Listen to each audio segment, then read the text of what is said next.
Shanti have dreamt of this for quite a long time. And somebody like a GQ coming forward to produce this for a 30 crores is nothing short of a great, mindset.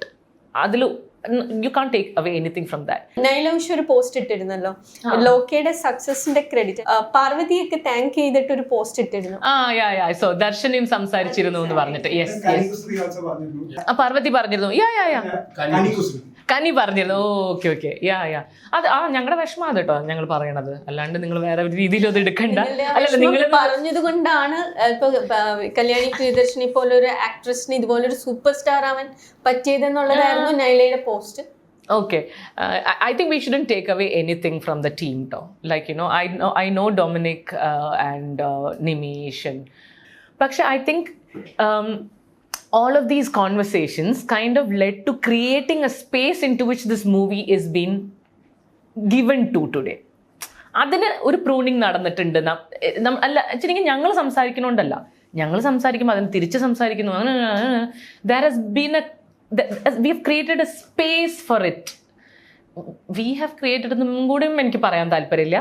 We all have set the stage for something like that together. Like, it takes a whole lot, the whole audience to come forward and accept this right at this point. And also I really feel cinema എന്ന് പറയുന്നത് ഒരു കാലത്തും ഒരു actor, അത് gender ഒക്കെ മാറ്റി നിർത്തിയിട്ട് ഒരാൾക്ക് സ്വന്തമല്ല എന്ന് തോന്നുന്നു എനിക്കത്. And even the audience is waiting for great cinemas with great craft. അത് ആരഭിനയിച്ചാലും നല്ല സിനിമയാണെങ്കിൽ ഇവിടുത്തെ audience specifically has always accepted great cinema and good cinema. അപ്പോൾ എനിക്ക് തോന്നുന്നത് what happens is when you say female centric, immediately okay ഇത്ര ബഡ്ജറ്റേ ഉള്ളൂ because female centric എന്ന് പറയുമ്പോൾ ഈ ക്രാഫ്റ്റാണ് പണിവാളുന്നത്. അപ്പോൾ ഓഡിയൻസിൻ്റെ അടുത്ത് നമുക്കിത് പറയാൻ പറ്റില്ലല്ലോ, ഞങ്ങൾക്ക് കുറച്ച് ബഡ്ജറ്റേ കിട്ടിയുള്ളൂ എന്ന് പറഞ്ഞിട്ട് കാര്യമില്ലല്ലോ. അവർ അപ്പോഴും കൊടുക്കുന്നത് സെയിം ടിക്കറ്റിൻ്റെ കാശാണ്. അവരുദ്ദേശിക്കുന്ന ക്രാഫ്റ്റും അവരുദ്ദേശിക്കുന്ന ലെവലിൽ they have set, because Malayalam cinema audience do like they have their bar set there. Okay, അവിടെ പോയിട്ട് നമുക്ക് ബാർഗെയിനൊന്നും ചെയ്യാൻ പറ്റില്ല. പക്ഷേ the reality of the matter is that within the industry, the minute you say it's a female centric film, they will say ഇത്ര ബഡ്ജറ്റേ ഉള്ളൂ because ഞങ്ങൾക്ക് ഇത്രയും റിസ്ക് എടുക്കാൻ പറ്റുള്ളൂ. But they will take the same risk with another actor who has had 5 flops. പക്ഷേ that is okay as long as, അപ്പം ഈ gender scenario വരുന്നത് വിത്തിൻ ദ ഇൻഡസ്ട്രി ആണ് more than with the audience എന്നാണ് എനിക്ക്, this is my reading. അല്ലെങ്കിൽ പിന്നെ ഭയങ്കര സ്റ്റാർ വാല്യൂ ഉള്ള ഒരു ആക്ടറിൻ്റെ ഒരു പടവും പൊട്ടരുതല്ലോ. അങ്ങനെയാണെന്നുണ്ടെങ്കിൽ അങ്ങനെയല്ലല്ലോ സംഭവിക്കുന്നത്. നല്ല സിനിമകൾ ആരഭിനയിച്ചാലും ജയിക്കും, പക്ഷെ നല്ല സിനിമയായിരിക്കണം. അതിന് വേണ്ട സപ്പോർട്ടും മോണിറ്ററി ആണെങ്കിലും അല്ലാത്ത രീതിയിലാണെങ്കിലും ഡിസ്ട്രിബ്യൂഷൻ എല്ലാ സ്പേസിലും ഒരേ രീതിയിൽ നമുക്ക് ബാക്കിംഗ് ഉണ്ടെന്നുണ്ടെങ്കിൽ gender really wouldn't matter, is what I personally think about cinema. I think cinema is the powerful medium. Cinema is powerful. At no point have I thought I am powerful. It is because I have the backing of cinema that I'm sitting here, or else I'm just another nobody. Shyam Prasad first പടത്തിൽ നിന്ന്, അതായത് ഒരു സിനിമയിലേക്ക് കൈപിടിച്ച് കയറ്റിയതുപോലെ cinema ലോകത്തേക്ക് എന്റെ താല്പര്യത്തിലേക്ക് കൊണ്ടുവരുന്നത് ശ്യാം പ്രസാദ് ആണെന്ന് പറഞ്ഞത്. അതിൽ നിന്ന് when did you start realizing this is my true passion, അല്ലെങ്കിൽ സിനിമയോട് എനിക്ക് ഇത്രമാത്രം താല്പര്യമുണ്ട്, അല്ലെങ്കിൽ ആക്ടിങ്ങിനോടുള്ള ഒരു പാഷൻ ഒക്കെ realise? When I lost it. Lost it. Did you really lost it? When I lost opportunities, when it, I didn't have people coming to me with movies, and I kind of realized, shit, I miss this. ennu enikku thoniyadu adu vere, you're going with the flow, because there are back-to-back films, there are different characters, and you're on a high because you're Tessa one day, you are Ashwati one day, you're like and it's such a high. ഭയങ്കര രസമുള്ള പ്രോസസ്സാണ്. അത്രയധികം മനുഷ്യർ ഒരുമിച്ച് വരുന്നു, അതും പുതിയ മനുഷ്യർ, ഓരോരോ സെറ്റിൽ പുതിയ മനുഷ്യരെ നമ്മൾ കാണുന്നു. You are working with geniuses, like the kind of artist you are working with, the give and take while you are doing and scene with another actor. It's like നമുക്ക് തോന്നുന്നൊരു സമയമില്ല. അത് കഴിഞ്ഞ് പെട്ടെന്ന് ഇത് ഒരു പോയിന്റിൽ ഇത് നിൽക്കുകയാണ്. അപ്പോൾ you are like then there's this void you have to deal with. that void is അത് എനിക്ക് എക്സ്പ്ലെയിൻ ചെയ്യാൻ പോലും പറ്റില്ല. There have been days when I cried myself to sleep. Like അങ്ങനെ like you don't understand what's hit you. Then you realise that it's kind of a part of you, or there is something that you need it. You want പോലും അല്ലാതെ you need it to move forward. പക്ഷെ അത് cinema മാത്രമല്ല എന്ന് എനിക്ക് മനസ്സിലായത് നെയ്ത്ത് ചെയ്തപ്പോഴാണ്. Like I need a creative outlet. ഇനി വെറുതെ എവിടെയെങ്കിലും അടങ്ങിയിരിക്കാൻ പറ്റില്ല. Like I need to do something, create. അതെന്ത് വേണമെങ്കിലും ആവാം. Even if I am travelling, I want to create a list of to dos. മറ്റേ നോട്ട്ബുക്കാണ് എൻ്റെ വീട്ടിൽ. മറ്റേ അവിടെ ടു ഡു, ഇവിടെ to do. Ashiq is fed up of me. അപ്പോൾ like and I have to do this. Like അങ്ങനെ അതിലാണ് ഞാൻ ഇങ്ങനെ എക്സിസ്റ്റ് ചെയ്യുന്നത്. That is when I really understood, this is so important to me in my life. അതെപ്പോഴും അങ്ങനെയാന്ന് തോന്നുന്നു അല്ലേ. ഇത് പോകുമ്പോൾ നമുക്ക് അയ്യോ എന്ന് തോന്നുന്നത് അതുവരെ നമ്മുടെ ഉണ്ടല്ലോ. അത് പോയപ്പോൾ ഭയങ്കരമായിട്ട് അത് ഹിറ്റ് ചെയ്തു. യെസ്, സന്തോഷത്തിന് ഒന്നാം രഹസ്യം. ഐ തിങ്ക് ഡോൺ, അതും എന്തൊരു സിനിമയാണ്. എനിക്ക് അത് എന്തോ ഓക്കെ ഇപ്പം ഈ പറഞ്ഞ പോലെ you want to act, okay act continuous 1 hour അങ്ങനത്തെ ഒരു ഇതിലാണ് ഡോൺ. അത് ആൻഡ് ഐ വാസ് സോ ഭയങ്കര രസമുള്ള ക്യാരക്ടറും അതും ഈ സിംഗിൾ ടേക്ക് എന്നുള്ളതും. അതും കോവിഡ് സമയത്ത് you are questioning all your life choices. Like your questioning your existence. No, you don't know what you are doing. ആ സമയത്താണ് ഡോൺ ഒരു വലിയൊരു എന്താണ് പറയുക, കച്ചിത്തിരുമ്പ് ആയിട്ട് വരുന്നത്. ഞാൻ പറഞ്ഞു ഓക്കെ. ആൻഡ് അതും അതെ, we had like 10 days camp, acting camp with Jithin. അയ്യോ ഭയങ്കര രസമായിരുന്നു. അർച്ചന പത്മിനി ഉണ്ടായിരുന്നു. അർച്ചനയാണ് ഡോണിനെ എന്നെ പരിചയപ്പെടുത്തുന്നത്. So she was an AD വിത്ത് ഒരു small team of 10 to 12 people. ഞങ്ങൾ ഷൂട്ട് ചെയ്യണത് ഭയങ്കര രസമായിരുന്നു. ഞങ്ങൾ 6 ടേക്ക് എടുത്തു. 2 ദിവസത്തിൽ 6 ടേക്ക്, സിംഗിൾ ഷോട്ട്സ് 6 ടേക്ക്. അതിൽ ഏറ്റവും ലാസ്റ്റ് ടേക്ക്, അതായത് എങ്ങനെയാണെന്ന് വെച്ചാൽ എല്ലാ ടേക്കിലും he'll give a brief. Final take he said, do whatever you want.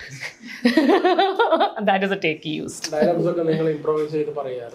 അല്ലല്ല, there is a set script. പക്ഷേ he said എസൻസ് പോവാതെ അങ്ങോട്ടും ഇങ്ങോട്ടും പോവാം. ലൈക്ക് എക്സാക്ട് ഡയലോഗ് പറയണമെന്നില്ല, പക്ഷേ there is a trajectory to the whole story. അതിന് പുറത്തേക്ക് പോകാൻ പറ്റില്ല. സിംഗിൾ ടേക്കിൽ ഏറ്റവും കൂടുതൽ പോയിട്ട് ഇതായത് എപ്പോഴാണ്? ലൈക്ക് ഫ്ലോപ്പായി പോയത് സിംഗിൾ ടേക്ക് എടുത്തോണ്ടിരിക്കുകയാണല്ലോ. 90 മിനിറ്റ് ആണെങ്കിൽ 80 അങ്ങനെ പോയിട്ട് ഏറ്റവും ലാസ്റ്റ് പോയിട്ട് ഇതായത്? ഇല്ല, നമ്മൾ ഒന്നും ഫ്ലോപ്പ് ആയിട്ടില്ല. അതായത് 6 ടേക്ക് ഫുൾ എടുത്തു. 6 ടേക്ക് ഫുൾ. പിന്നെ എന്തുകൊണ്ടാണ് ഫസ്റ്റ് ടേക്ക് എടുക്കാതെ പിന്നെ 6th ടേക്ക് വരെ പോയത്? അതായത് ലൈക്ക് ഇങ്ങനെ ഒന്ന് ട്വീക്ക് ചെയ്ത് നോക്ക് എന്ന് പറഞ്ഞിട്ട് 6 ടേക്ക് എടുത്തു. ലാസ്റ്റ് ടേക്കിൽ he said do whatever you want and he used that take. അങ്ങനെ അത് was wonderful working with Don. And ഡോണും ഷെറിൻ ഹിസ് വൈഫ്, ഇവർ രണ്ടുപേരും കൂടി ആ സ്ക്രിപ്റ്റ് എഴുതിയിട്ടുള്ളത്. സോ അതുതന്നെയാണല്ലോ, ഇറ്റ്സ് ഓൾമോസ്റ്റ്. അപ്പോൾ ഭയങ്കര ആ പ്രോസസ്സ് എനിക്ക്, because I have never done theatre, I have performed on stage for 1 hour, പക്ഷേ that is very spatial. No, like choreography is very different. Like learning the script of a 1 hour അങ്ങനെ ഞാൻ തിയേറ്ററിൽ ചെയ്തിട്ടില്ല. So എനിക്കത് ഭയങ്കര പുതുമയായിരുന്നു. And I love doing new things, I love challenges. അപ്പോൾ എനിക്കത് അങ്ങനെ it just brought so much life back in to me. Okay, now I can breathe. അങ്ങനെയായിരുന്നു. പണ്ട് ഞാൻ വായിച്ചിട്ടുണ്ട്, റീമ കല്ലിങ്കൽ പറഞ്ഞു അത്രേ, മലയാളം ഓഡിയൻസിന് സിനിമ എന്ന ക്രാഫ്റ്റിനെ കുറിച്ച് കൂടുതൽ നോളജ് ഉണ്ട്. അപ്പൊ അങ്ങനെ അറിയുന്ന ഒരു ഓഡിയൻസ് ആയിരിക്കുന്നത് ആർട്ടിസ്റ്റിനെയും അല്ലെങ്കിൽ ഫിലിം മേക്കേഴ്സിനെയും ഏതെങ്കിലും തരത്തിൽ ഹെൽപ്പ് ചെയ്യുന്നുണ്ടോ? ഹെൽപ്പ് ചെയ്യുന്ന എനിക്ക് തോന്നുന്നത്. Because there are no half-assed jobs here. Like you will be caught. ആ പേടിയുള്ളത് എപ്പോഴും നല്ലതാണ്. കുറച്ചൊരു പേടിയുള്ള പേടി in the sense you know that your audience is educated and they will come after you if you're not truthful and ചെറിയ ഇപ്പോൾ technical ജുഗാദൊക്കെ അവർക്ക് okay ആയിരിക്കും. അതായത് ഇപ്പോൾ നിങ്ങൾ ഏറ്റവും നല്ല ക്യാമറയിൽ ഷൂട്ട് ചെയ്തില്ലെങ്കിലും അവർക്കൊരു പ്രശ്നമില്ല. പക്ഷെ നിങ്ങളുടെ സ്ക്രിപ്റ്റിങ്ങിൽ നിങ്ങളുടെ ക്യാരക്ടേഴ്സിനോട് നിങ്ങൾ കഥ പറയുന്നതിൻ്റെ ഇടയ്ക്ക് അത് കുഴപ്പമില്ല എന്ന് അങ്ങനത്തെ ലൂപ്പ് ഹോൾസ് ഇവർ പിടിക്കും. അത് നല്ലതാ. I think we should be challenged, we should be pushed against walls. That is when the best art happens എന്ന് തോന്നുന്നു എനിക്ക്. പക്ഷേ ഫിലിം റിവ്യൂവിങ്ങിനെതിരെയും film reviewing is another, that is, ഞാൻ ആ സെഗ്മെൻറ്റേ അല്ല കേട്ടോ ഞാൻ പറയണത്. ആസ് എൻ ഓഡിയൻസാണ് ഞാൻ പറയണത്. ലൈക്ക് ടിക്കറ്റ് എടുക്കാൻ പോകുന്ന ഓഡിയൻസ് ഉണ്ടല്ലോ, ടിക്കറ്റ് എടുത്ത് സിനിമ കണ്ട് ഞാൻ എൻ്റർടൈൻഡ് ആയോ എൻ്റർടൈൻഡ് ആയില്ലേ, ഭയങ്കരമായ റിവ്യൂ ഒക്കെ സെക്കൻഡറി. നന്നായി ഷൂട്ട് ചെയ്തിട്ടുണ്ട്, കാണാൻ നല്ല രസമുണ്ട്, okay this really engages me, you have my attention എന്ന് പറയുന്ന ഓഡിയൻസ് ഉണ്ടല്ലോ, ഞാൻ അവരുടെ കാര്യമാണ് പറയണത്. റിവ്യൂവേഴ്സ് അതൊരു വേറെ ചാനൽ ഓഫ് ഇൻകം ആയിട്ടാണ് എനിക്ക് ഫീൽ ചെയ്യണം അല്ലേ. അത് യൂട്യൂബേഴ്സിൽ പ്രത്യേക തരത്തിൽ ഇൻസ്റ്റിഗേറ്റ് ചെയ്ത് ഭയങ്കരമായ ഹെഡ്ലൈൻസ് ഇടുന്നു. അതിലും നല്ല രീതിയിൽ ചെയ്യുന്നവരും ഉണ്ട്, നല്ല രീതിയിൽ മൂവി റിവ്യൂ ചെയ്യുന്ന ആളുകളും ഉണ്ട്. പക്ഷെ എനിക്ക് തോന്നുന്നു നമ്മുടെ ഒരു അത് കുറച്ച് കാലം അത് വർക്കായി എന്ന് തോന്നുന്നു. ഇപ്പം I don't think people listen to. There was a time I think when people were like, okay, ഇത് കേട്ടാ എന്നാ പിന്നെ. പക്ഷെ ഇപ്പോൾ ആ ഒരു ക്രെഡിബിലിറ്റി പോയ പോലെ എനിക്ക് തോന്നുന്നത്. I think nobody really listens to the reviews anymore. ഇല്ലായിരിക്കാമെന്ന് തോന്നുന്നു എനിക്ക്. ബിക്കോസ് അതിൻ്റെ ക്രെഡിബിലിറ്റി ഓഡിയൻസ് എന്നെ ചോദ്യം ചെയ്തു തുടങ്ങി. ലൈക്ക് 2-3 പ്രാവശ്യം ഇവർ നല്ലതാണെന്ന് പറഞ്ഞ ഫിലിംസ് വളരെ മോശമായി, അത് പെയ്ഡ് റിവ്യൂ ആണെന്ന് മനസ്സിലായി. We are also very intelligent. No, people will figure it out. There will be faces. Yes, like പക്ഷെ എല്ലാവരെയും എല്ലായ്പ്പോഴും പറ്റിക്കാൻ പറ്റില്ല എന്ന് തോന്നുന്നു. ആക്ച്വലി ഒരു ഫിലിം മേക്കറിന്റെ ഒരു ഇന്റൻഷൻ ഉണ്ട് while making a film, and there is this reception part also, how audience എങ്ങനെ റിസീവ് ചെയ്യുന്നു. സോ അത് എപ്പോഴും മാച്ച് ചെയ്യണമെന്നില്ല. On that note, I mean Neelavelicham സിനിമയ്ക്ക് അത് മിസ്അണ്ടർസ്റ്റുഡ് ചെയ്തതെന്നോ അല്ലെങ്കിൽ അത് ശരിക്കും ഞങ്ങൾക്ക് ഭയങ്കര, I mean personally I was really hurt. അതിൻ്റെ ഒരു അതായത് അതങ്ങനെ തള്ളിക്കളയേണ്ട ഒരു സിനിമയല്ലായിരുന്നു എന്ന് എനിക്ക് തോന്നി. അതെന്ത് പറ്റി എന്ന് എനിക്ക് ശരിക്കും ഭയങ്കര സങ്കടം തോന്നിയിട്ടുണ്ടായിരുന്നു.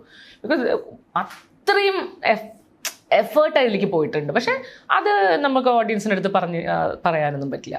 That is none of their business. But at some point they were not they didn't connect with it, and I very graciously accept that feedback.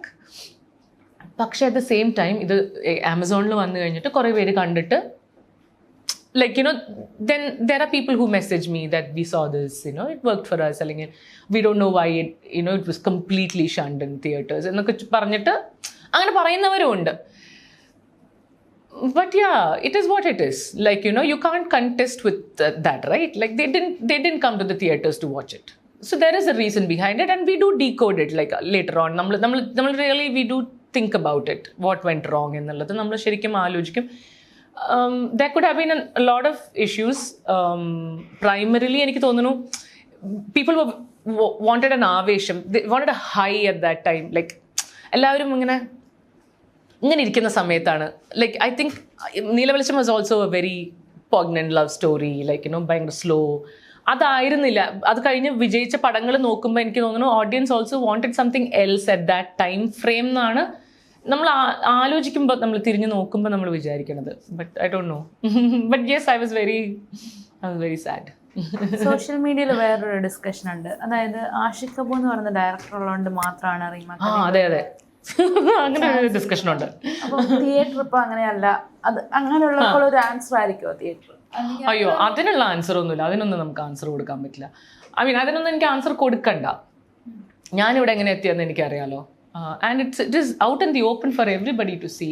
Like ഞാൻ എപ്പോഴും ലൈക്ക് ഞാനൊരു സ്യൂട്ട് കേസുമായിട്ട് വന്നതാണ് ട്രിവാൻഡ്രം ഏഷ്യനെറ്റ് സ്റ്റുഡിയോയിൽ. അവിടെ നിന്ന് ഞാൻ ആ പെട്ടിയെടുത്ത് ഞാൻ തന്നെ വന്നതാണ് കൊച്ചി മിസ് കേരളയ്ക്ക്.